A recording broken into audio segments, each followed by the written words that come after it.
HDK ವಿರುದ್ಧ FIR ಹಿನ್ನೆಲೆ HD ಕುಮಾರಸ್ವಾಮಿಗೆ ಮಧ್ಯಂತರ ರಿಲೀಫ್ ಮಾರ್ಪಾಡಾಗಿದೆ.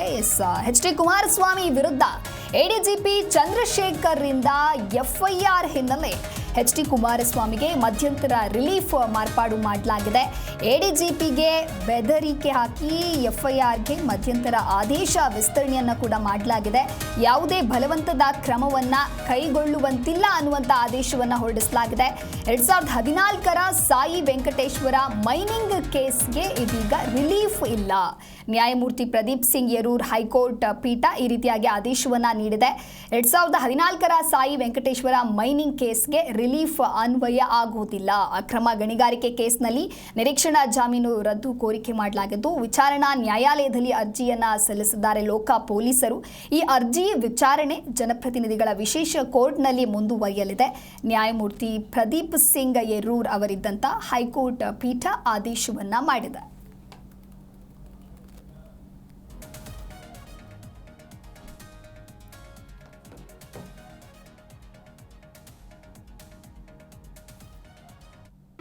ಜಿ ಕನ್ನಡ ನ್ಯೂಸ್ ಈಗ ನಿಮ್ಮ ಮನೆಯಲ್ಲೇ ನೋಡಿ.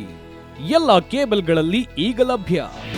ನಿಮ್ಮ ನೆಚ್ಚಿನ ಜಿ ಕನ್ನಡ ನ್ಯೂಸ್ ಈಗ ಸನ್ ಡೈರೆಕ್ಟ್ ನಲ್ಲಿ number 292, Tata play number 1664, Jio TV number 1334, NXT digital number 30, N cable number 30, city networks 51, U digital number 162, GTPL number 17, Rockline telecommunications number 42, Shri Basaveshwara cable number 168, rural cable network 60, Vinayaka digital 57, Abhishek cable 821, city channel 53, Siddeshwara cable network 57, V4 digital Infotech 628, ಸೂರ್ಯ digital networks 53, Gajanan digital number 836, Malnad Infotech private limited number